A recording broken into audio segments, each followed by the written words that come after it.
we're live. How's everybody doing? Wow, so good to be here. I know my background's cool. Get used to it. It's here to stay. Um, I have an exciting announcement. We're finally gonna answer the age-old question: is anti-Zionism anti-Semitism? We're finally gonna reach a conclusion on this topic. So, and who better to help me reach conclusion than Blake Flayton? For those who don't know Blake is a recent Oleh Hadash, which means he recently made Aliyah, moved to Israel. He's a weekly opinion columnist for the Jewish Journal. He writes on Zionism, anti-Semitism, and internal Israeli politics, and has been published in the New York Times, Haaretz, Israel Hayom, and more. Blake, it's so good to have you here. So good to be here. Thanks so much for having me. Yeah. So chat, this is going to be a fun discussion. Keep the chat respectful. Feel free to let us know where you're tuning in from. So Blake, last time you were on the channel, I think it was almost 2 years ago now, how time flies. And you actually were on for a debate on this very topic. So I want to know, is your position still as it was? Has it evolved at all? How do you think of the topic? Is anti-Zionism anti-Semitism? Well, I think my position has evolved on the specifics probably and how I choose to present the argument. But I think on the question, it remains very simple for me. And the answer remains in the affirmative that yes, anti-Zionism is anti-Semitism. And I am still completely comfortable with labeling it as such, even in such black and white terms. And I think it's actually very important that we label it as such, using such black and white terms. So I think I've evolved and progressed in how I choose to present the argument and the facts and the details that I choose to support the argument with. But ultimately, not much has changed. Cool. So let's really get into it. Feel free to break down the argument as you see fit. Why do you strongly believe that anti-Zionism is a form of anti-Semitism? Okay, well, we're starting off quite broadly. That is, it's a $1 million question, and the answer might be a little scattered, but I hope you can stick with me. So when we first, so there's a way to think about this very simply, and I'll start with that before I go into the weeds. The way to think of this is: do most anti-Zionists have a problem with Jews? And the answer to that is undoubtedly yes.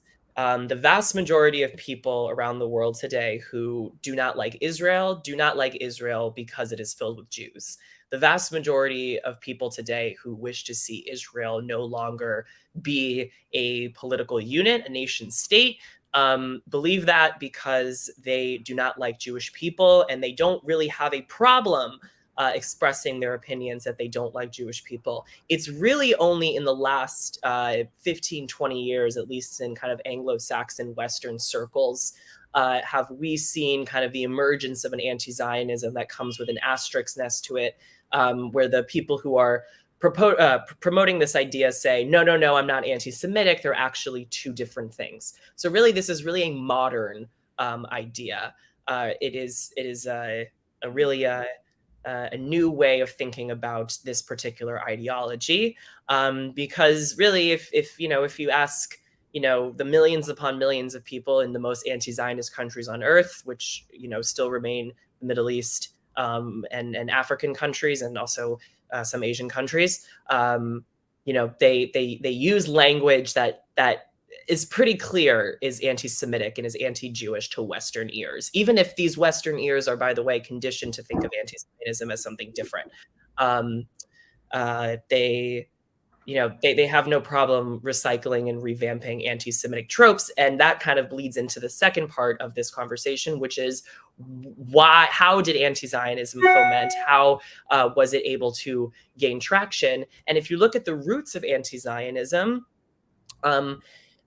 it begins in the Soviet Union. It begins in the Soviet Union in the 20th century, even before the state of Israel is created, by the way, but certainly after it was created. Especially we see this in the early 50s and also throughout the 70s and 80s, when the Soviet Union used tropes and and language that were developed in Tsarist Russia, the same country, right? Tsarist Russia, which is, of course, notable for its infinite amount of pogroms against Jewish communities and for also kind of fomenting anti-Semitic propaganda that the Nazis would go on to use about Jews, contaminating races, about Jews serving as a fifth column in a society, about them, not truly having any nation, about, being rootless cosmopolitans, all of those things, about being bloodsuckers, being thieves, that sort of thing.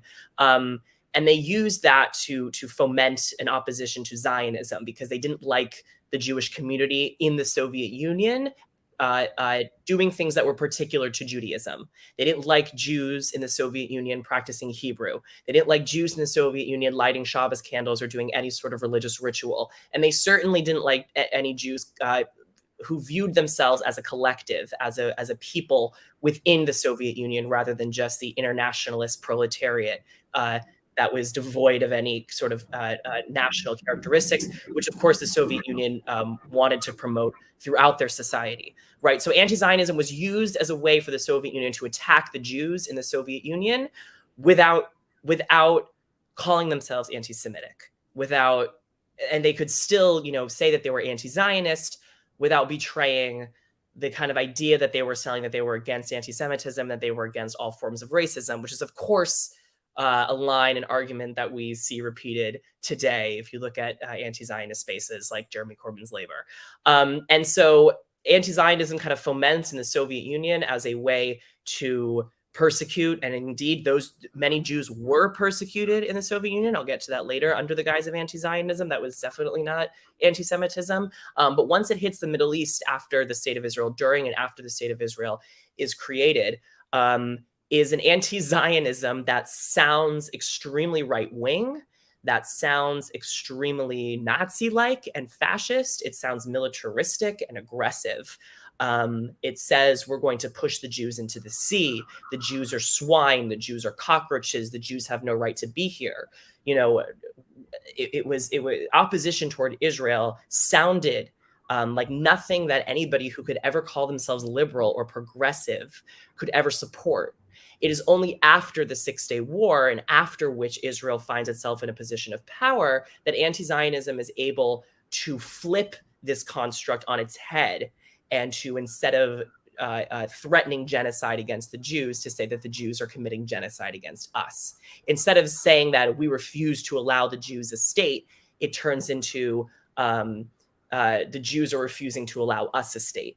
Right. So they just flipped the language as soon as the public perception of Israel went from being an underdog to being a champion, to being a powerful force in the region. But the goal is the same. The goal is the same. The goal is violence against Jews, the eradication of any sort of viable Jewish polity in the Middle East, the eradication of any means of self-determination for Jews in their ancestral homeland. So that's kind of a nutshell. But more specifically, if we really want to ask this question and answer truthfully, we have to ask, what do anti-Zionist spaces and or societies look like? What do spaces and or societies that adopt anti-Zionism as a central principle of their functioning look like, and how do they treat their Jews? And time and again, whether it is the USSR, whether it's Jeremy Corbyn's Labor, whether it is Western European left-wing spaces, and of course American left-wing spaces and Canadian left-wing spaces, what always happens is anti-Semitism, classical anti-Semitism, that is definitely not criticism of Israel, because it makes use of, as I mentioned before, kind of ancient tropes that were refashioned in the 20th century. And it makes the space incredibly hostile to Jews, and ultimately there are no Jews left in that space. So it is used, whether intentionally or not intentionally, as a method of purging Jewish voices from a particular space, making Jews feel uncomfortable and making them unwelcome in the places where they were once welcomed. That is another part of why anti-Zionism is anti-Semitism. Yet another part of why anti-Zionism is anti-Semitism is because if you look around the world today at all of the nation states that are, and there's quite a lot of them actually, because in the 20th century, there was a mass transition from empires, illiberal regimes that divided the continent, the various continents between themselves. In the 20th century, we see a transition from empires to nation states that are built around the principle of self-determination for individual nations. This happened all over Europe. This happened all over Asia. This happened all over Africa, of course, even more so in the process of decolonization. And so to look at your array of nation states and to say that there is only one that is not legitimate, there's only one that doesn't have any legitimacy and right to be here, and that is the Jewish one. Of course, that is holding a double standard against the Jewish people, and of course, that is an ultimately violent project because it seeks to eradicate an already existing political entity which people rely on for safety. Cool, Blake. So you made a bunch of points. I guess I want to go through them one on one. I agree partially, but there are definitely areas of disagreement, and this is how we're gonna reach the conclusion that we promised we'll reach at the beginning. So the major claim you made is showing really the overlap between anti-Zionism and anti-Semites, and how a lot of anti-Semites are anti-Zionists and how a lot of anti-Zionists are anti-Semites. But I don't think an overlap between these two categories necessarily proves that it's one is inherently the other, because I think the overlap in the category exists the other way as well. I think a lot of anti-Semites are also Zionists, right? If you look at like American evangelicals, you have 90 to 100 million evangelicals in the US. A lot of them are Zionists for the reason that they think all the Jews need to return to Israel in order for there to be some global war and Jews to die and then Jesus to return, right? That's a form of anti-Semitism. I think also a lot of anti-Semites want Jews to go to Israel because they don't want them in their countries, right? They say, leave America, leave Europe. We don't want you here. Go back to Israel. So I think that the overlapping of the category in itself doesn't really prove the claim that anti-Zionism is anti-Semitism, because we see that overlap on the other side. I do agree with you without a doubt that a lot of anti-Zionists are anti-Semites. We see it. And it's all, and I do agree with you that today it's used as a cover for anti-Semitism, right? You say, I don't have a problem with Jews, I have a problem with Zionists. But I do think a lot of people actually legitimately differentiate between Jews and Zionists. And I think looking at things through the Palestinian lens is one way to see it. So if you're a Palestinian, and let's say, through the Palestinian lens, it started with Jews returning. We view it as returning. They view it as a colonial project, right? They viewed these European-looking folks showing up one day, fairer skin than them, European garb, European language, people who did not treat them with respect, saying, we're going to make this a Jewish state. Clearly, the Palestinians living on the land at the time are going to object to that.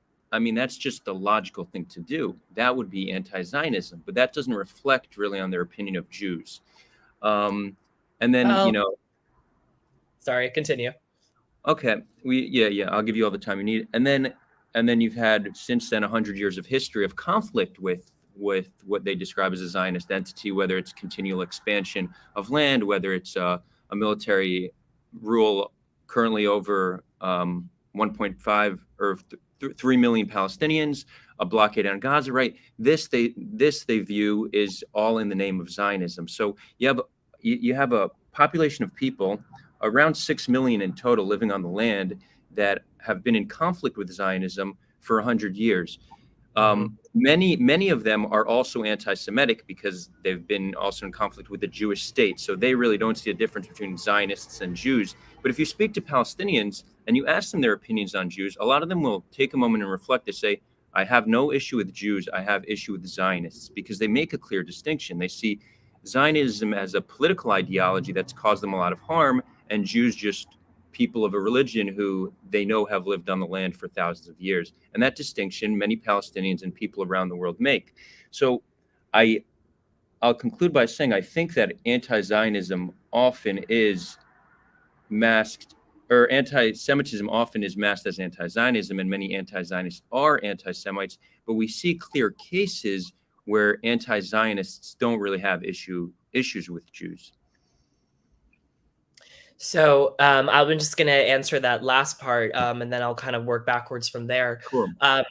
When people say I don't have a problem with Zionists. No, I'm sorry. I don't have a problem with Jews. I just have a problem with Zionists. I like to map it onto the claim I don't have a problem with women. I just have a problem with feminists. And basically, what that means is, what is the difference between a woman in this person's mind and a feminist in this person's mind?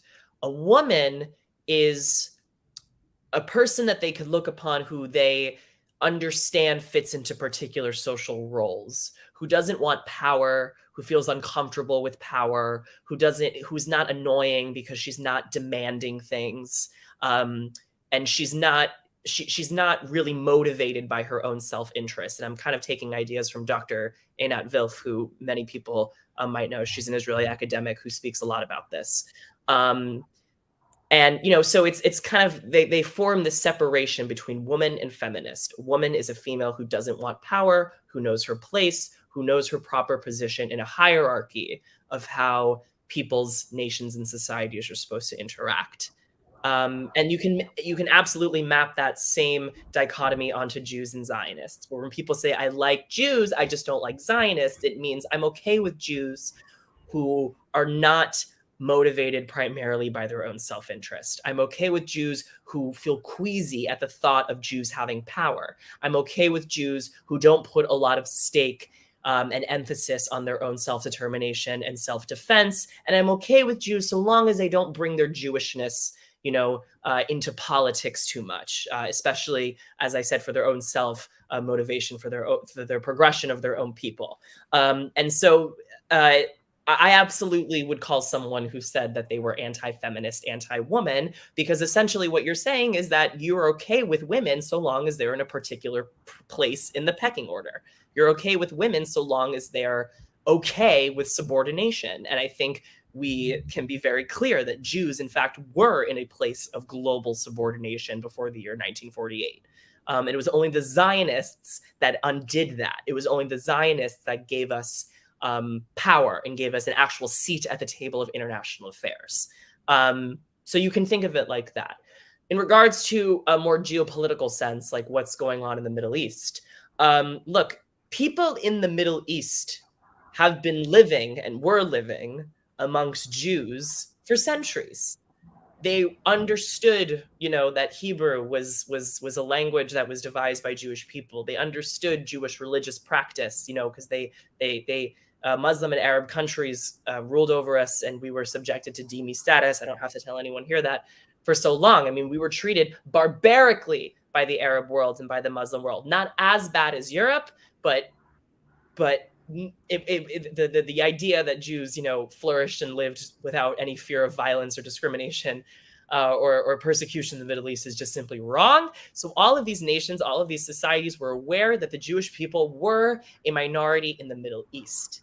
And anti-Zionism is simply the idea in the Middle East that the Jews have no right to live and to establish a country in the place that's in our neighborhood where they come from, where their nationality comes from, where their religion comes from. They don't have any rights to that land. Most anti-Zionists in this region, by the way, won't even say that Jews don't have a right to build a state here. They'll say that the Jews have no right to be here at all.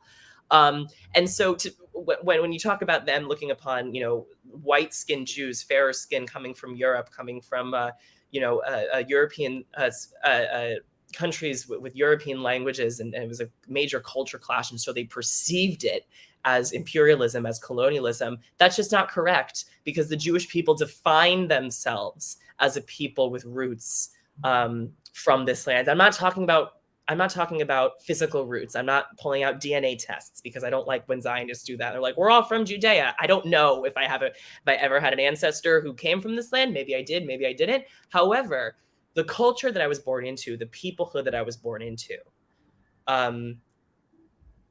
is predicated on this land, revolves spiritually, metaphysically, politically, emotionally around this piece of land and around our sovereignty in this piece of land. And indeed, Zionism, and this is another reason why anti-Zionism is anti-Semitism.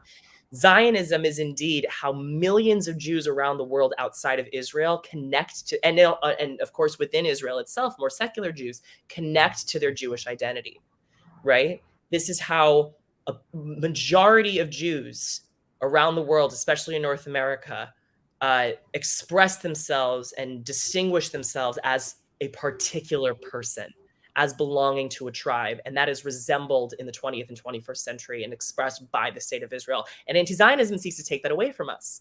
It says, no, no, no, you don't have a right to this pride in a nationality. You don't have a right into this pride of a civilization. You must only be religious if you're Jewish, or kind of like a schmaltzy cultural Jew.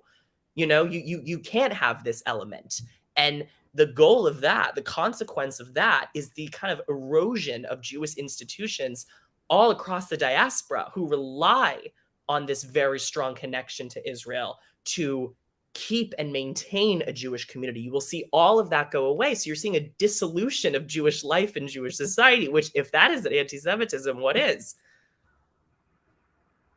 Cool.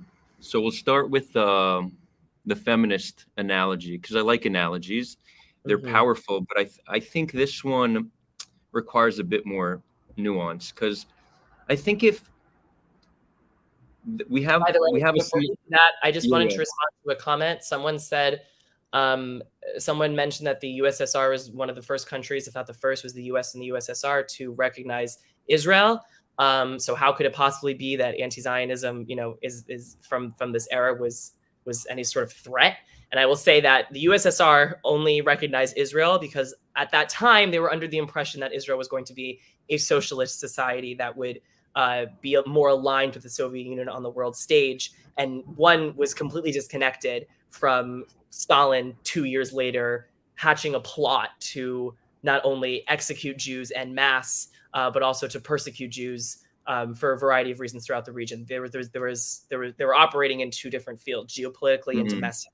And also, once Israel started to turn towards the more capitalist, democratic West, that anti-Zionism in the Soviet Union just got louder. It didn't appear, it just got louder. They had an excuse for it now. Sorry, just wanted to throw that out there. No, good. Thanks for that clarity. So when people say, if someone were to say, I have no issue with women, I have issue with feminism, I think it would be important to understand what they view feminism in their mind, because there's a version of feminism that is simply equality between women and men. And I think if a man were to say, I don't have a problem with men and women, I just think they shouldn't be equal, then clearly you could conclude that's being anti-woman. But when people say, I'm not anti-Semitic, I'm just anti-Zionist, they're not necessarily implying that they think Jews should not be equal to everybody else. In fact, what they're saying is, me being anti-Zionist is saying I think Jews and Palestinians should be equal on the land. So I don't think this analogy maps out one for one, because again, anybody who says that Jews should be dhimmis, we're in agreement, they're anti-Semitic. But if somebody simply wants to see a situation in the land where Palestinians have the same rights as Jews, where they could live on their historic homeland, well, that's looking for equality, not inequality. So it's the logical conclusion of any Palestinian living life and hearing stories of their grandparents and parents and their own lived experience. Anti-Zionism is going to be the logical conclusion.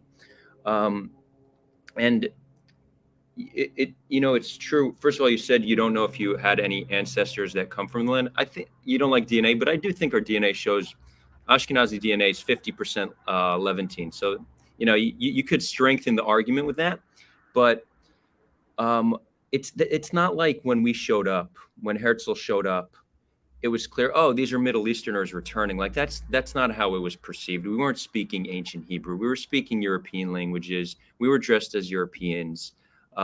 We had European customs, and we didn't make an attempt to integrate into the culture of the land. We said we're going to carve out a Jewish state for the Jewish people, and understandably so, given our history. If you understand Jewish history, you could be sympathetic towards the attempt of the early Zionist movement, and you could be sympathetic to why we feel the need to have a state.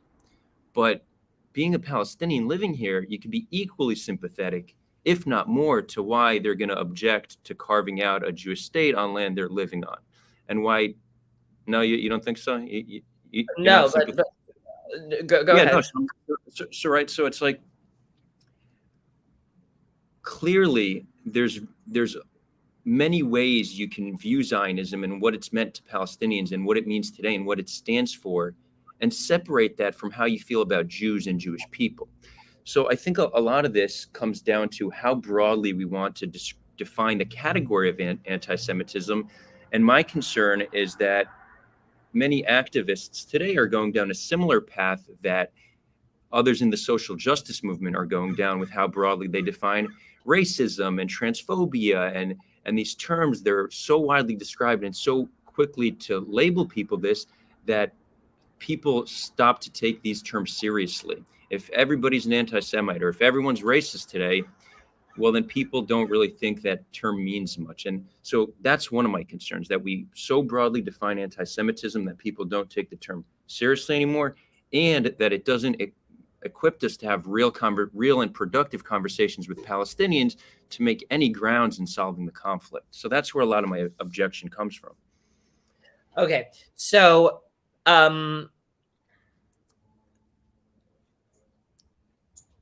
I want to say that there is the idea of equality, and then there is equality in actuality, in reality, in effect. And we are all kidding ourselves if we think that the mainstream anti-Zionist movement, if it got its way, would end in a reality where Jews and Palestinians live in a democratic utopia where they're equal to each other and the state is completely secular, which, I agree, in a secular Jewish state, we'll get to that later, but completely, there's no Jewish star on the flag, or if there is, it's with, it's a binational state, right? This is kind of the Peter Beinart dream. I call it a pipe dream. Okay. And for the reason is because anybody who thinks that that is going to happen is incredibly foolish and naive in looking at the region. And not even just the region, but in looking at history. You cannot have two groups of people who are so, if they're sure of one thing only, it's that they're not the other one. If they're sure of one thing, it's that they've been at war for 75 years. And put them together in one state where neither of their ambitions of self-determination and self-governance are fully realized and expected to not descend into bloody sectarian conflict. Now, I'm not saying that what we have right now is free of bloody sectarian conflict, but I do believe that fundamentally a lot of that stems from anti-Zionism itself, right? I believe that the occupation of the Palestinian territories east of the 67 lines is a effect of anti-Zionism, so it cannot retroactively be its cause. Israel, whatever policies you might disagree with, a lot of those policies stem from a reaction to the Arab world denying Jews the right to live and to practice self-determination in this one corner of their neighborhood, of this region of the world. So it's I completely lost my train of thought. I'm so sorry. Well, I actually think what you're presenting now is what when I was thinking of the conversation we're having now, I was thinking, what is the strongest equality, yes. What is the strongest argument? And you're making what I think is the strongest argument right now. Let me continue. Yeah. Let me continue. There is absolutely no evidence to suggest, and no logic behind the claim that this solution would be better in regards to human quality of life and liberty and a prosperous future than a situation which is preferable to me, like a two-state solution, which is an incredibly Zionist opinion to have, and it's an incredibly Zionist idea as a two-state solution. In fact, I would often go so far as to argue that a one-state solution where Israel controls all of the land is not a Zionist idea, and it is not a Zionist value, because then you're either a Jewish and an apartheid state, or you are either not a Jewish state. So it really doesn't feel like a Zionist solution to me. And so, yes, now when we think about equality in practice, equality in reality, what does it mean? Around the world, nations are considered equal to each other when these nations both have a seat at the table of global affairs, of international politics, right? When the Jewish people have a representative who goes to the White House, when the Jewish people have a representative in the form of an army that is going to protect the Jewish people, which history has shown we certainly need.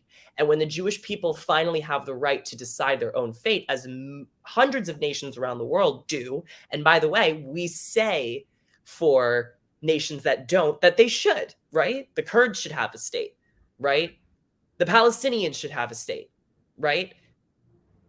This is the equality that's real. This is the equality that means something because this is the equality that has teeth, right? It is silly to say that the mainstream anti-Zionist movement would not result in a reality where Jews once again find themselves as an unprotected minority in a region that detests them and certainly detests them after the last 75 years, right? That's changing with some countries, but given the chance, if Israel suddenly let its guard down, right? What did Golda Meir said? If Israel lays down its guns, there'll be no Israel. If they lay down their guns, there'll be no war, right? It would be a complete catastrophe. It would be a complete catastrophe. And just even the most sophomoric view of the conflict and of the region can let us know. So even if your anti-Zionism is an intent not anti-Semitic, if it ends in this reality, when it ends in this reality, it absolutely is anti-Semitic in effect. Cool. Thank you. I'm going to respond to one comment and then I'm going to address what you said. Eden wrote, Adar, it sounds like you're rejecting legitimization for Jews to be on the land at all. And if that's the place you're starting from, you're operating from a place of internalized anti-Semitism. So maybe just a little background for those who don't know, for those who are tuning in for the first time. And if you are tuning in for the first time, hit that subscribe button. We do some cool stuff here. We have conversations between Israelis and Palestinians. I sometimes have debates with anti-Semites. We have fun on this channel. So for just a little bit of background, I'm 10th generation Israeli. My family moved to the land in 1812.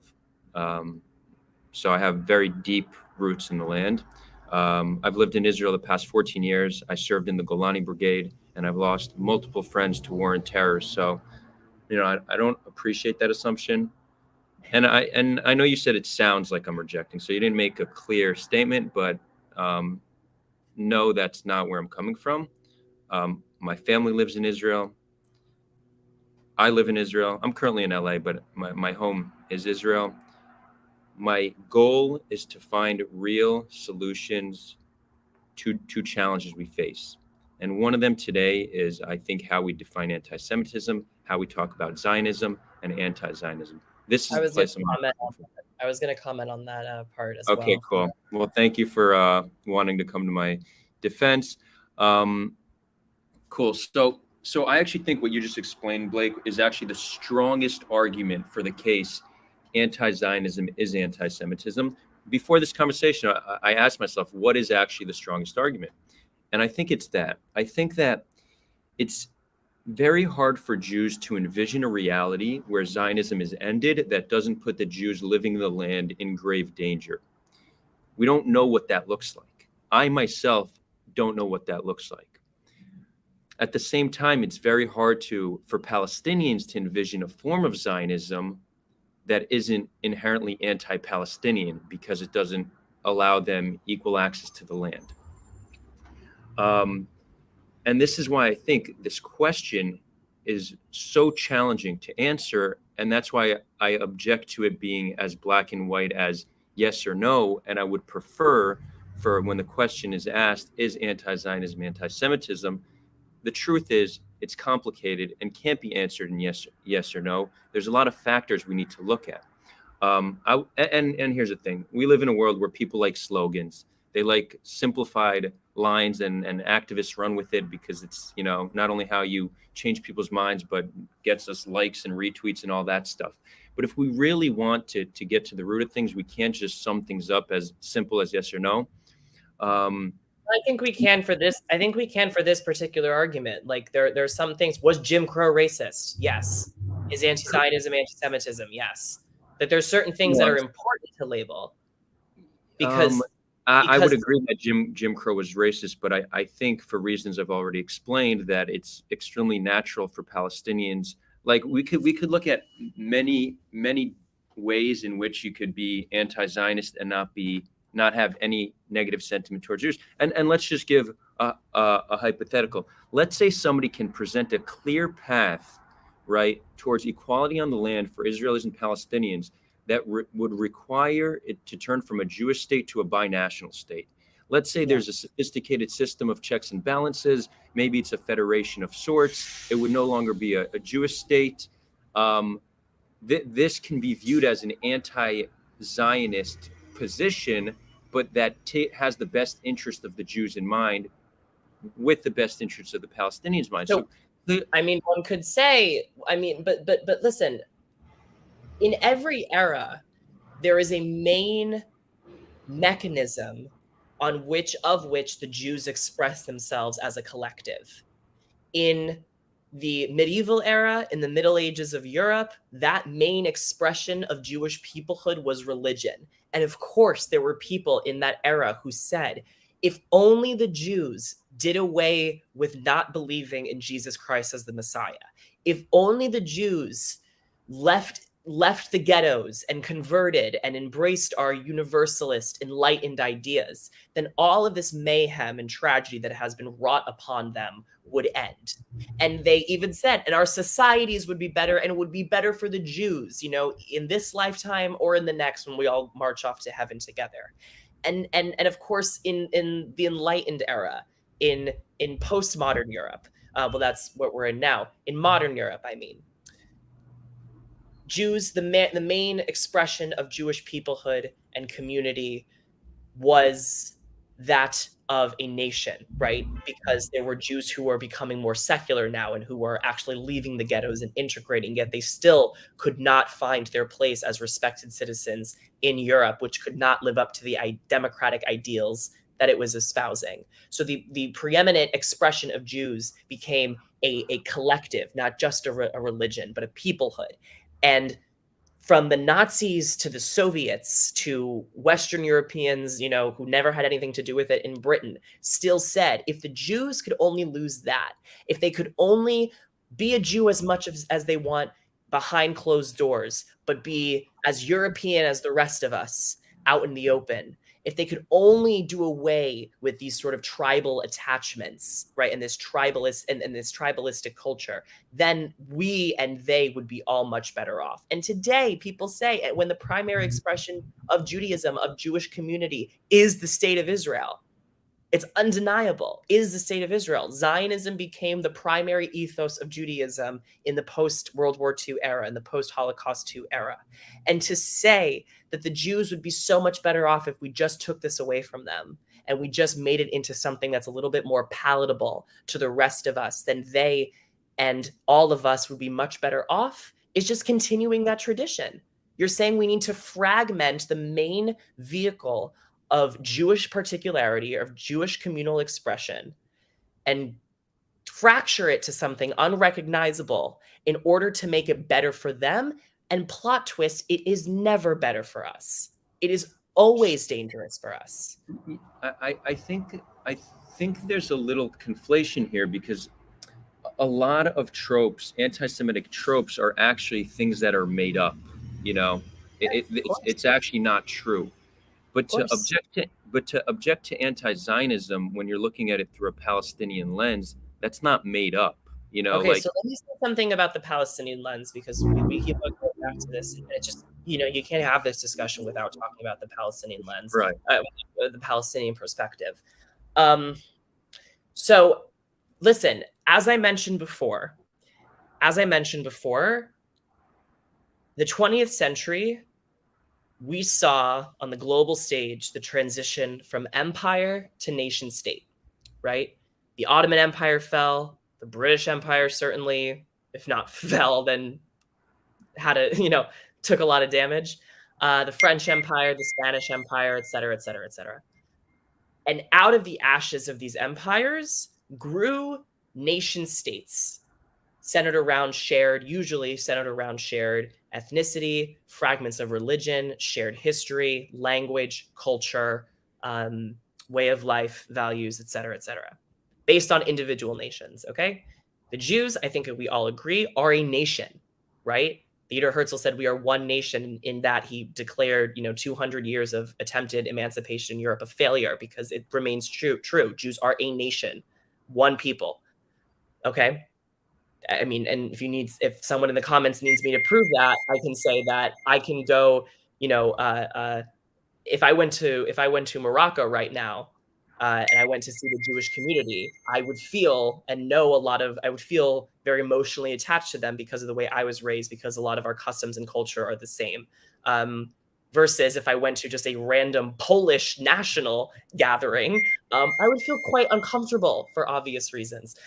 So that's just a kind of a glib explanation as to why we are one people and how we are one people. Now, this process of transition from empire to nation state was extremely bloody. Obviously, it didn't happen easily. It was 2 world wars, constant civil wars and sectarian conflict and regional violence. And these wars bore hundreds and hundreds of thousands upon millions. I don't know why I said hundreds of thousands, upon millions of refugees, right? Who were scattered all across the continents and who were all resettled into respective nations, if they were lucky, their own nation. But is that my text going off or yours? No, yeah, I'm trying to turn. That's me. I'm trying to turn this No off. worries. All of these refugees from these wars, by the way, there has never been a war without refugees, were resettled and repatriated into either nations of their own people, if they were lucky, or as a minority with full rights, full equality, and full acceptance of political expression in different countries, in as a minority in different countries. And we end the 20th century with all of these nations, all of these refugee populations, and all of these new borders drawn respectable, respected, and valid and legitimate, right? The one people in the 20th century who did not accept self-determination and sovereignty as a people when they were offered it was the Palestinians. And by the way, this has nothing, this has, of course, something to do with the homeland, but peoples all over the world accepted self-determination and accepted sovereignty on land that was not encompassing of their entire homeland, whether it be the Jews, who in 1947 accepted partition without Judea and Samaria, which is the biblical name for the West Bank, the occupied Palestinian territories, without Jerusalem, the birthplace of the Jewish nation, of Jewish civilization. Okay, you can say about the Poles, you could say about the Ukrainians, you could say about the Armenians and the Azerbaijanis, which of course there's still conflict there. Nations in Asia, Africa, you name it. And yet they all accepted the principle of self-determination because they all understood that sovereignty was an asset to have regardless, and they wanted a seat at that table of international affairs. The Palestinians said no. And the reason why the Palestinians said no is because the Arab world forced the Palestinians to say no, because the Arab world needs desperately the Palestinians homeless, needs them to be homeless, needs them to be defenseless, and needs them to be without sovereignty, so that they can always use Israel as a point of blame for why things are not going right in the Middle East, and they can use the Palestinians as a battering ram to, at the end of the day, undo the Zionist project. And that is anti-Semitic. So I, of course, have the utmost sympathy and the utmost empathy. And by the way, I'm involved in these conversations just as much as you. I speak to Palestinians all the time, whether online or in person, if you can believe it. And there's no denying our common humanity. There's no denying our the suffering when you see it. There's no denying that the situation in the occupied Palestinian territories right now is completely unacceptable, and more importantly, completely unsustainable. However, taking these historical topics off the table, this historical context off the table, taking away and choosing to overlook the decades and decades of Palestinian rejectionism of accepting their own state that's living next to a Jewish state and not instead of it, that has led to this situation, is irresponsible. It's irresponsible. This doesn't mean that every single Palestinian is an anti-Semite because they don't like Israel and they have real legitimate trauma from the state of Israel. But it means that anti-Zionism as a movement, as a force, is an anti-Semitic movement and an anti-Semitic force. It's kind of like saying, yes, there are racist movements in the United States. I certainly believe that Trumpism it really doesn't thrive and really doesn't grow in popularity without racist elements. Does that mean that everyone who supports Trumpism is a racist? No, but it means it's integral of the movement, right? So, I mean, we could use the Trump example. Supporting Trump is not inherently racist, but many Trump supporters are racist, and I think we have a similar situation with Zionism. There's much of the fuel behind anti-Zionism is anti-Semitic fuel. I think we're in agreement here.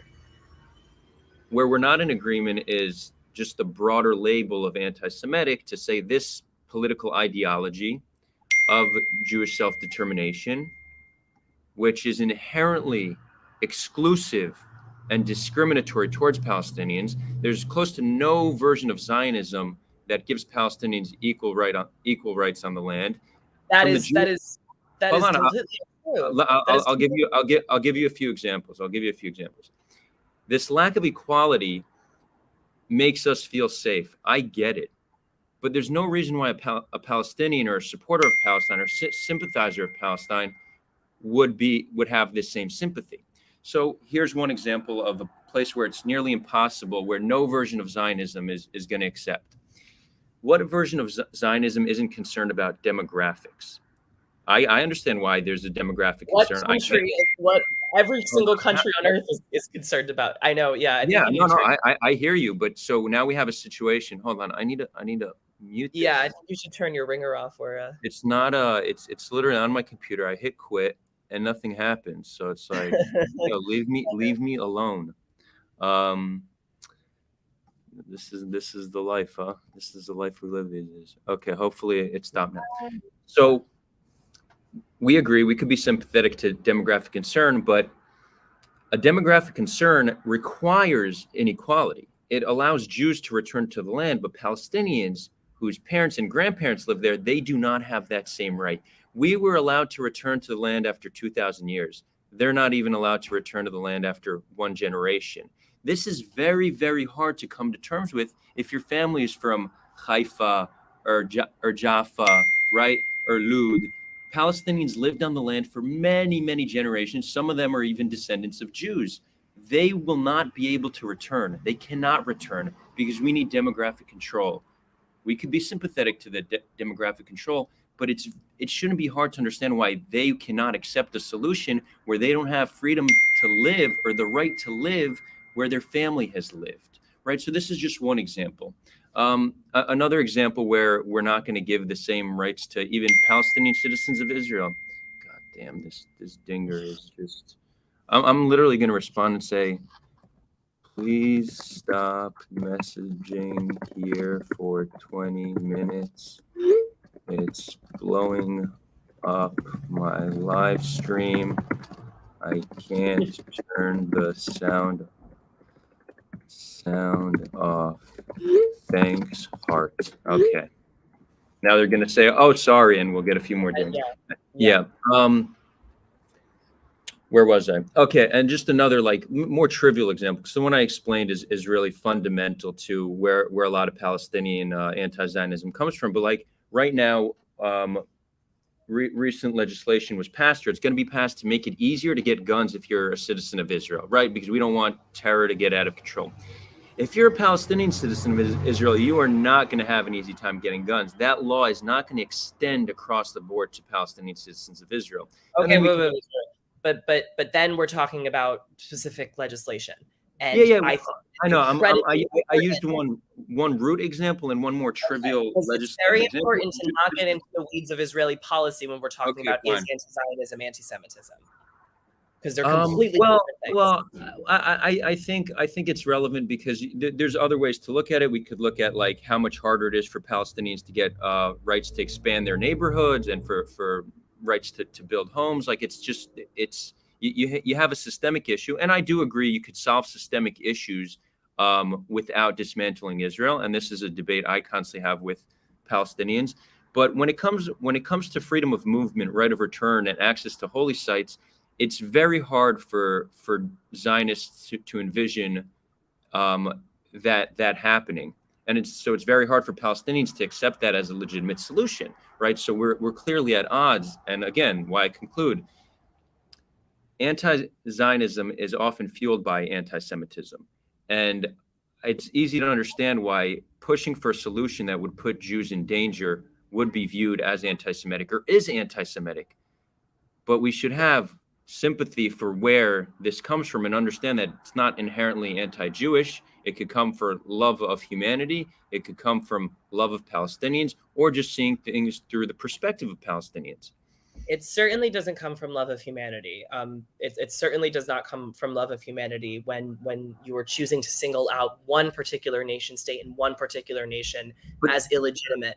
But Blake, it's one nation that controls a piece of land where another portion of the population of equal size doesn't have equal rights. Like you have something. So let's talk about that. So just real quick, when South Africa and I don't want to get into is it apartheid? It's apartheid-esque. It's similar. Okay, I don't the exact definition. Well, I agree that there's an apartheid-esque situation happening in areas. When South Africa was singled out, that was not anti-white. Right, that was just anti the policies of South Africa.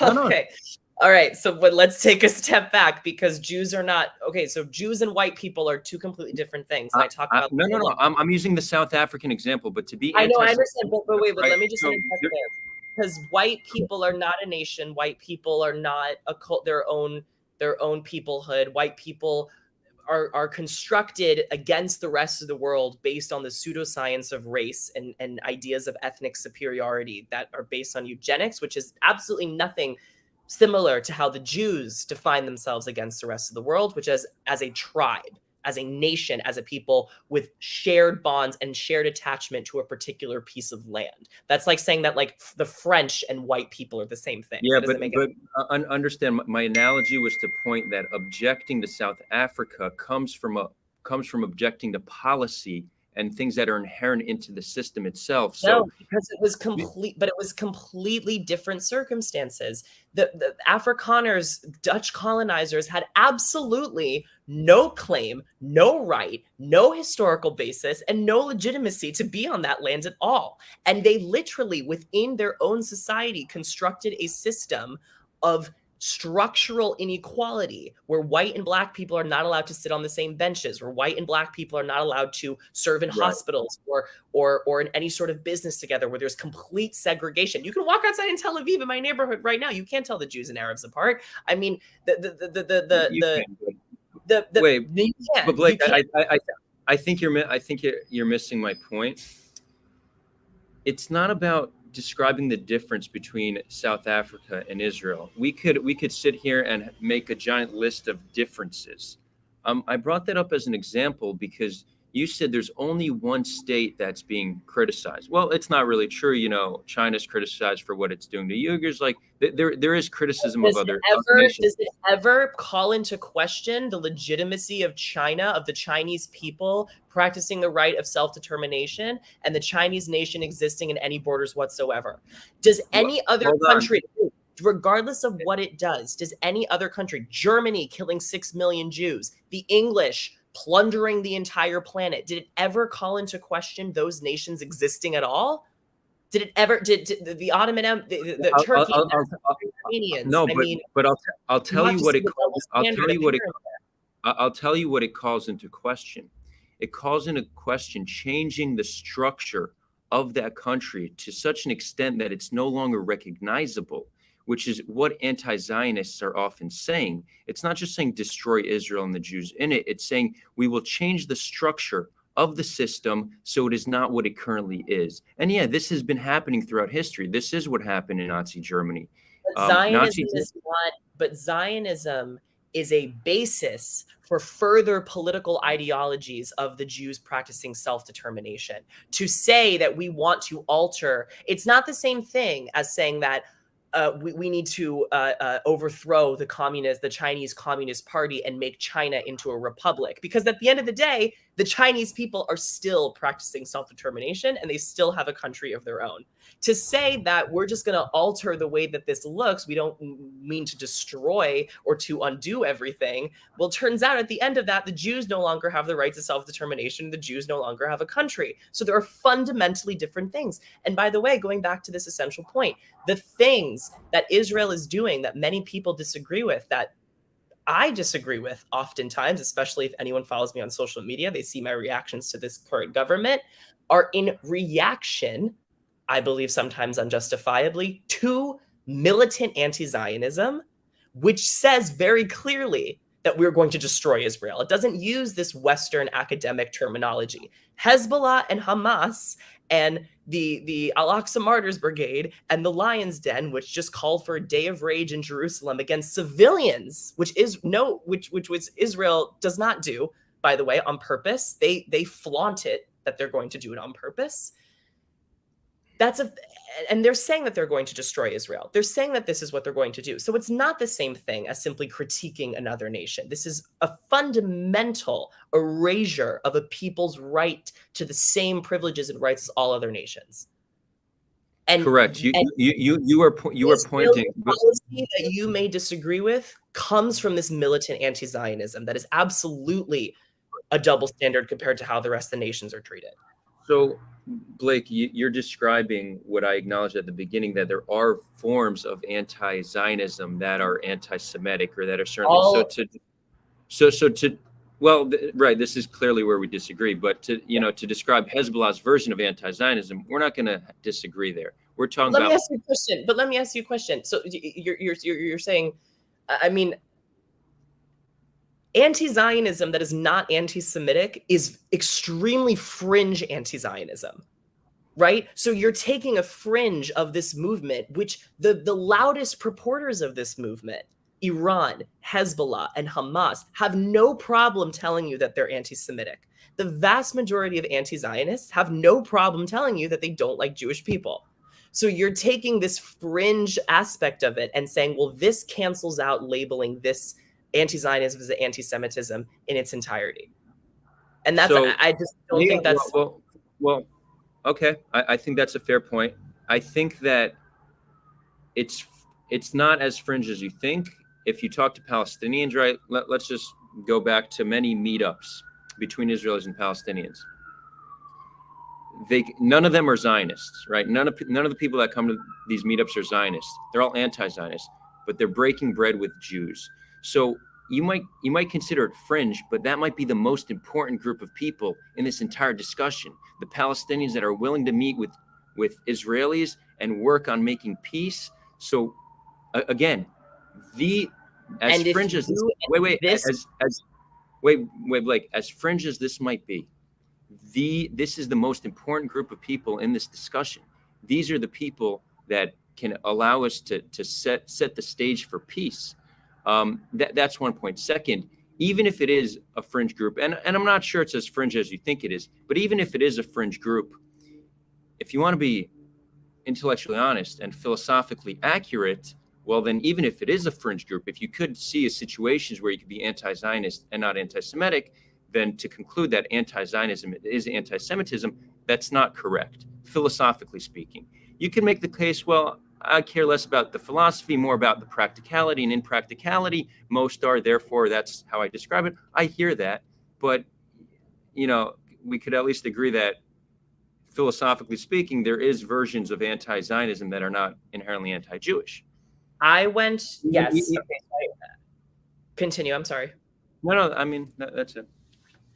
So I went to the West Bank last year, and I went to a village called Masafer Yatta, which many are aware of. It's in the news often because the Israeli Supreme Court recently allowed the procession of the eviction of upwards of 1,000 people to make way for a firing zone for the IDF. Of course, I do not agree with this. Of course, I do not agree with this policy. Of course, I do not agree with this campaign. However, we were sitting on the floor of this Palestinian family, and they were lovely people, and they made us tea, and they were talking about their interactions with settlers. And many of them were very violent and very difficult, and of course, very hard to hear. And as I've said before, no one can deny that what is happening in this specific strip of land is intolerable and unsustainable. And I do believe a lot of that is Israel's fault. However, not all of it is Israel's fault, because I asked these two boys who were speaking to our tour group 2 questions. The first one is they kept on mentioning the occupation as if it was one singular movement. It was one singular unit, I mean. And I asked them point blank if they considered Tel Aviv and Haifa occupied. And they said, of course. And they said, of course it did. And by the way, and they said, of course. And then I said, okay, follow up to that question. Are you willing to condemn methods of resistance, whatever those methods may be, to reclaim these occupied cities for Palestine, for the Arabs? And they say, yes, of course. And I said, no further questions. And I'm just going to stay on the first one. We can have meetings and discussions until we're blue in the face. And believe me, there's been a lot of beautiful efforts over the past, however many decades to do just this. But we will never have peace in this region until the Palestinians are willing to look at us in the eye and say, the Jews have a right to self-determine in part of the land, and we will not be returning to that part of the land. And until that sentence is said, we might as well be talking into paper bags. We might as well be going around in circles, because that is the fundamental cornerstone of the conflict: is, does Israel have a right to exist in any borders whatsoever? Because, and this is the victory of the Abraham Accords, because what I hope to see happening is the Palestinians have refused a state over and over and over again, simply because they know that the fight will continue. They know that the Arab world will continue to have their backs and will continue to fight on until Israel is no longer here. It is no longer existing in any borders whatsoever. They view this, the majority, I haven't spoken to all of them, they view this as the third Crusader state that is temporary. They look at the demographics on the ground and they say that there are 7 million Jews surrounded by hundreds of millions of Arabs, almost a billion Muslims. This cannot last. This is not going to last. However, what we see with the Abraham Accords is a change where the Arab world is no longer finding it beneficial to go along with that narrative, because they find more to take out of with peace with Israel than in opposition to Israel. And I hope and pray that sooner rather than later, the Palestinians will say, that's it, we're done. We're done. We tried to fight you with guns and tanks and military. Our neighbors tried to fight you, and that didn't work. And we tried to fight you with words and politics and UN resolutions and legal disputes, and that didn't work either. And now we've lost our main support system, especially because, inshallah, the Iranian regime is hanging on by a thread. And that's their main source of support, and that's their main source of income, right? Especially with groups like Hamas and Hezbollah. And they say, we're done, we'll take it. And then they'll take it. And then hopefully Israel leans a little bit farther to the left, because we no longer have such an imminent security threat, right? Right? And if we do, I'm not a military strategist. I don't know what's going to happen, but that is the ideal future for me. So to be honest, I watch all of these videos. I'm not talking about your videos, but I watch all these videos of these peaceful conversations, and I'm like, these should be over in 2 minutes. If a Palestinian cannot answer that simple question, does the state of Israel have a right to exist anywhere in the land? Then we're done here. Because I'm willing to say immediately that the Palestinians have a right to self-determine in part of this land. Immediately, with no reservations. You know? And by the way, that could look like a bunch of different things. That could look like, it's not my preferred solution to the conflict, but it is a solution to the conflict that I'm totally okay with. Sababa, fine. If you want to make that state Judenrein and have no viable Jewish minority, Sababa, I care about our soul a lot more than yours. But if you're not willing to grant me the same courtesy and recognize my right as well, then we have nothing to talk about, because I know instinctively that behind the smoke screen of equality is Jewish oppression. And by the way, I'm just going to go back to what you said about how there's no form of Zionism that cannot support equal rights for Palestinians. That is just inherently untrue. Within 67 Israeli borders, things are far from perfect. You will be hard pressed to find any country anywhere where the minority has the same opportunities and the same placement in society, and where there's no problems and there's no racism. Of course there is. Look at Ben Gvir and Smotrich and who they represent. Of course there is racism in Israeli society. Nothing is perfect. However, in 67 borders, it remains a democratic system where ethnic and religious minorities by law have the same equality as Jewish citizens, have the same rights as Jewish citizens. Cool. So we're past the hour mark. I do want to go to some audience questions. I'm going to give a short response, and I'm also going to give you the last word. So I agree we could improve the situation within Israel to make it more equal, but there's no version of Zionism that allows Palestinians to return to the land within 67, right? So that's a form of inequality that we do not have a solution to. And I hate to interrupt you one more time, but all over the world, there are refugee populations that do not have the right to return back to their home countries. Do I have the right to just waltz into Poland? I mean, there are. In fact, it is the norm. Okay, wait. Hold on. Well, and are not allowed. It's interesting because Jews are getting citizenship in Spain and places where they were kicked out hundreds of years ago, right? Palestinians don't have the right to return to a land after 70 years, while Jews have the right to return to that same land after 2,000 years. This is inequality that most Palestinians struggle to accept. And this is a solution Zionism doesn't have this is a problem Zionism doesn't have a solution to. And I agree, there's no very easy solution to. What has stopped them over the past 70 years of establishing a state in the West Bank and allowing the right of return for Palestinians to that land? What has stopped them? Well, there's been a few things that stopped them. Partially bad leadership. Wait, hold on. Partially bad leadership. Partially our role in their bad leadership. But also, if you lived in Jaffa or Haifa or Lud, you want to move back to where your family lived. So again, you inherently, there is tied in, no matter how you look at it, there's no version of a state of Israel in the land it's currently in that gives full equality to Palestinians. I think that the right of return, this is just the normal state of affairs. You can bring exceptions as to where Jews have the right to respect. But Blake, geopolitically, this is just the normal state of affairs. But this is something extremely important. Equality is very important to Palestinians, and the narrative often is, well, that's just masked as wanting to oppress us. But I think that's not really understanding where they're coming from. I think a lot of them actually want to live where their family lives. The same way we wanted to return after so long, so do they. And they can't have that. Because that would literally mean there's no getting around the fact that we'll never be able to have that. That would mean the end of the state of Israel. Completely. And by the I, way, well, Palestinians are wait. the only people who the status of refugee is inherited from generation to generation, even those generations who are living as full citizens of other countries like Jordan or Sweden or the United States.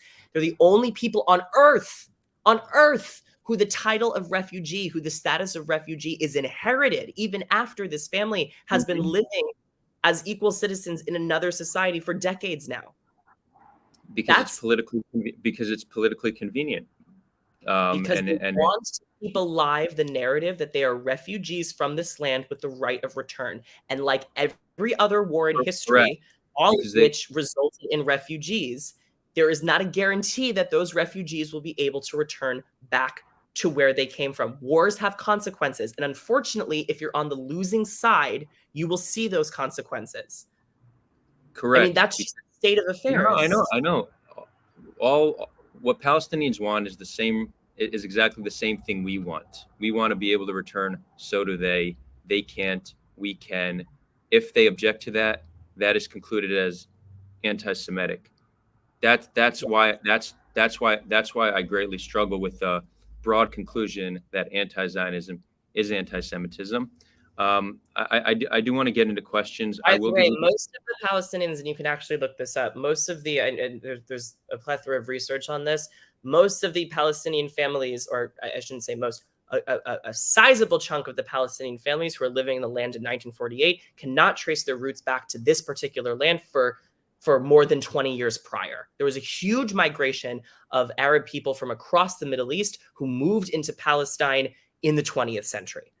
And so, and their claim that, let's say, an Arab family who moves to Palestine in 1925, their claim that a Jew who was living in that land in 1915 or in 1900, in the first or second Aliyah, usurped I the right to this land like is I speculative. we could look that up. I've heard that claim. Recalling trying to research it. I don't think that's actually true.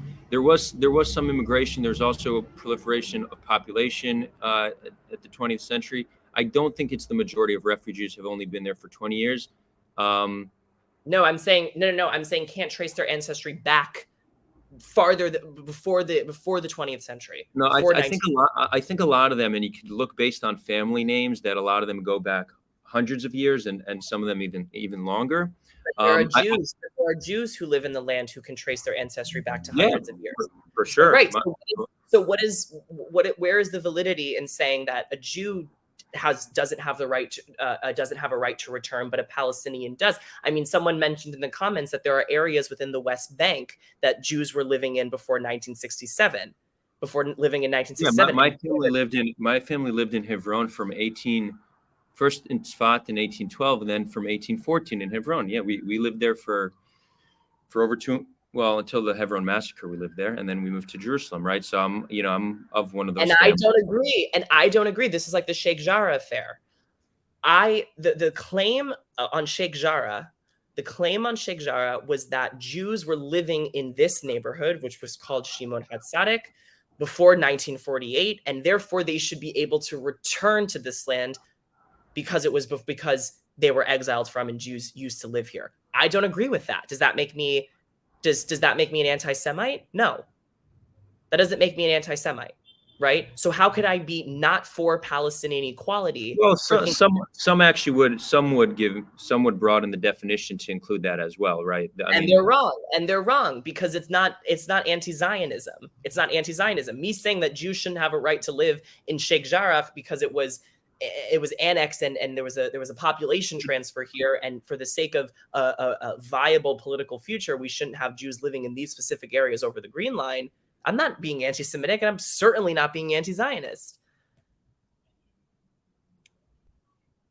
correct. So I'll leave it with this, and then we'll take some questions, and I'll leave you with the last word.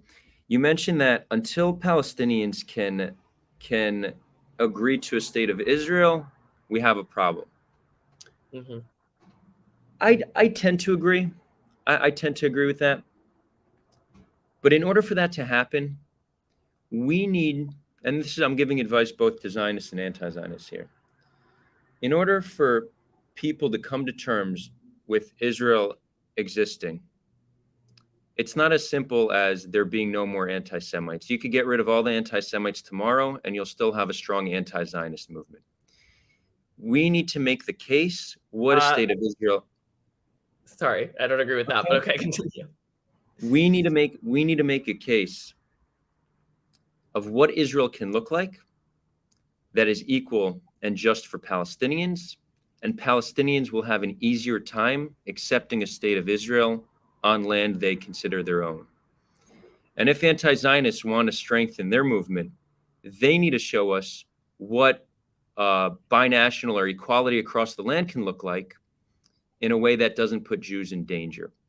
So this is the role of both these movements if they want to make ground and they want to convince the people who need to be convinced, right? You could try to convince the Americans to become anti-Zionist. I don't think that's effective. You need to convince Jews living on the land. They're the ones you need to convince that somehow dismantling the state or fundamentally changing the structure of the state is going to keep Jews safe. Those are the people you need to convince. And again, if we want to make peace on land, we don't need to convince Americans that anti-Zionism is anti-Semitism.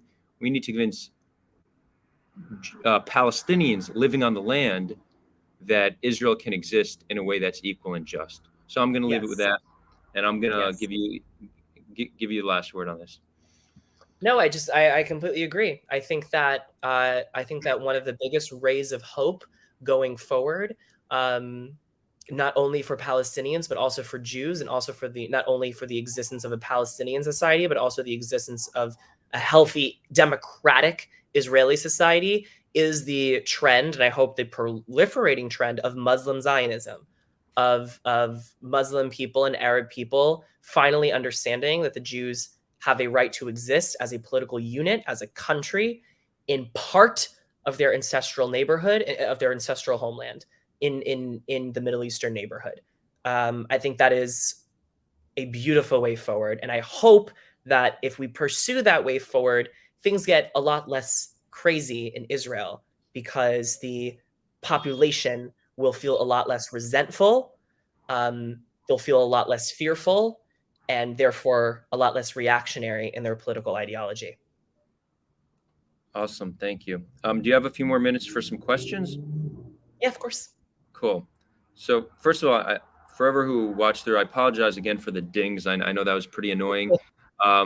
Blake and I we didn't get to a final conclusion on this, but I hope those watching consider this perhaps one of the most interesting and nuanced discussions on the topic, because if you go to Twitter, it's shallow. A lot of the debates also that have been on this topic have also not been so in depth. So I hope we were at least able to provide a wide variety of perspective and insight on this that gave you a better understanding or perhaps helped inform your decision. In terms of comments, Blake, feel free to look through if there's something you want to address. I don't see too many questions, but Tzimtzum Aleph says, why don't you address historical Jewish opposition to the state? Oh, I will. Shall I? I could, yeah, I mean, I personally didn't address it because it didn't come up. I don't think it's the most relevant, but yeah, there's a historical opposition to the state of Israel, and there's a strong, I don't know how strong it is, but there's many Haredi Jewish anti-Zionists, and many in the anti-Zionist movement do bring this up as like an interesting point, but I didn't find it to be so relevant. Yeah, Blake, you wanna talk on that? With that, I will just say that there's a really great Israeli academic. His name is Shani Moore. If you haven't read him, I would 100% encourage Shani Moore, SHANYMOR. He talks a lot about Zionism and anti-Semitism. And he basically says that we're not in a cafe in 1920s Vienna debating amongst our Jewish peers and colleagues what the best solution to the Jewish question is. The Jewish question has been answered. The best solution to the Jewish question, in fact, the only solution to the Jewish question, was Zionism and was the state of Israel. One could argue that the only exception is emigration to America, but I would make the counter argument that American Jewry has only been able to sustain itself and to continue to define itself as a Jewish community because the vast majority of American Jews became Zionists. So ultimately, that still means that Zionism is still the most successful movement. Because as Shani says, the verdict of history was very harsh and cruel to all other proposed solutions to the Jewish question, whether that be assimilation, which didn't work, whether that be Haredeism, which didn't work unless it was in either America, which the majority of them became Zionists, or Israel. Bundism, socialism did not work. Conversion to Christianity did not work. All of these different options ultimately failed, often in very tragic ways. It's case closed. Zionism was the solution to the Jewish question. And so and as in regards to the Jews who today oppose Zionism on theological grounds, that's a different animal entirely. Do I still think it is anti-Semitic? Not in intent, but in effect, is my answer to kind of Jewish anti-Zionism from a theological standpoint. The people who say that we're premature, it wasn't up to us to go back to the land, it's up to Hashem and Mashiach. I believe that those people are not anti-Semites, but the campaign that they are supporting, especially, Neturei Karta, who, roll up to anti-Israel protests and also Holocaust denial cartoon competitions in Tehran, are in fact trafficking in anti-Semitism, yes. Cool. I'm less well informed on the Neturei Karta, but I'll leave you with that one. We're getting some compliments where we're getting someone says, Cosmo, Blake is still being pretty, and then Cosmo goes and says, Adar is charming too. Thank you, I appreciate that. It's always more fun when chat likes you than when they hate you, right? And it goes both ways. I don't know. Anybody who reads my Twitter probably thinks that I have loads of fun.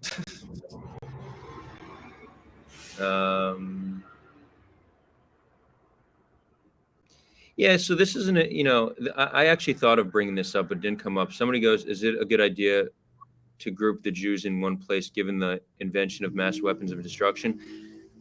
That's interesting because one of the most common arguments made supporting the argument that anti-Zionism is anti-Semitism, and Blake, a lot of your argument comes down to this, is that Jews are safer because of Israel. And I think it's not even such a clear-cut case. So, but that's not really where the argument went, so I didn't bring it up. I think it is interesting. Like, you could do like an analysis of geopolitics in the world and can reach a conclusion that the next mass murder of Jews is most likely to happen in Israel because there's this large concentration of Jews in Israel. Like, that's not a far-fetched conclusion.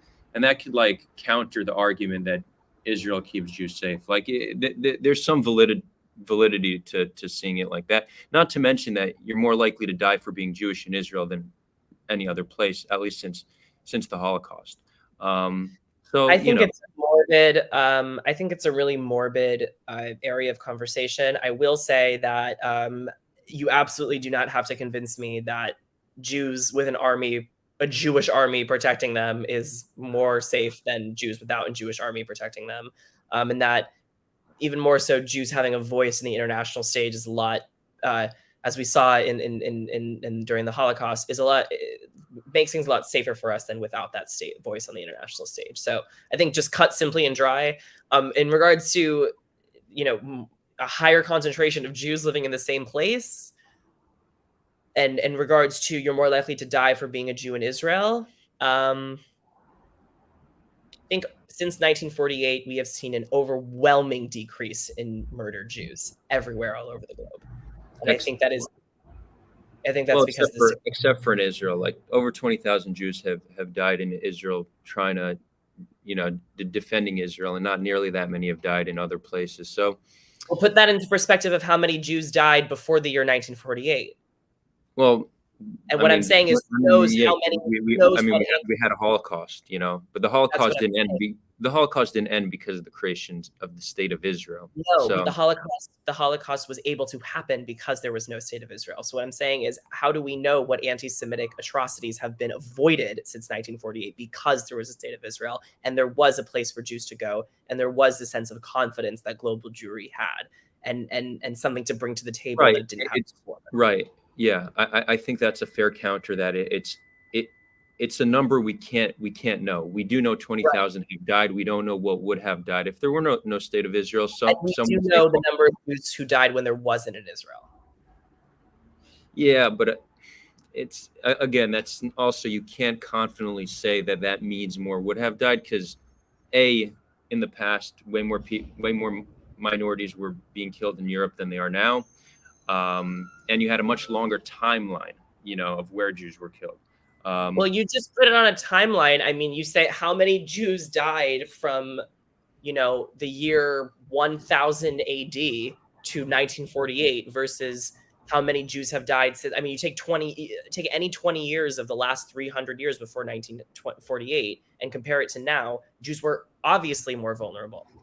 Well, Um, I actually like this is an interesting. We're getting caught up in the weeds. It is an interesting conversation, but you could find a 20-year period, maybe a 20-year period where less Jews were killed than, for example, the Independence Day War in 1947, 1948, right? So, again, it's not quite the right way to look at it. I think I think there's a legitimate argument. I think you do make a good argument that Israel existing may have saved more Jews than what it's killed. But somebody could also look at it and be like, well, really, we know that 20,000 have died. We don't know how many would have died. We do know that, whenever there's some kind of conflict in Gaza, that increases anti-Semitic attacks around the world. And we do know that having Jews highly concentrated in one place can lead to chemical, nuclear, biological weapons in that place. Therefore, I conclude that Jews actually being distributed is safer for Jews. Like, and so you I know, mean, the detail. Listen, I think at the end of it, at the end of the day, having a state renders Jews more. I think en masse, having a state, having a mechanism of self-determination and self-defense is 100% renders Jews more safe than not so. I think history proves that. I think contemporary connotations prove that. I brought this up unintentionally. Adar, my brother, darling, just listen to yourself. Jews being in concentration place rather than being happy being in their own people, or thinking they might get killed because of concentration. I'm not sure. Yeah, just so we're clear, Insani, or anybody who thinks, I'm not making that claim. I'm saying that claim has validity, and somebody could conclude that. Um, if I were to make the claim, I think that Israel is net positive for the Jews. I think for people to have the ability to self-determine is important. I don't think self-determination necessarily needs to be in the form of statehood. In our form, it happened to be statehood, which comes with some good things and a lot of bad things. But yeah, I don't. Yeah,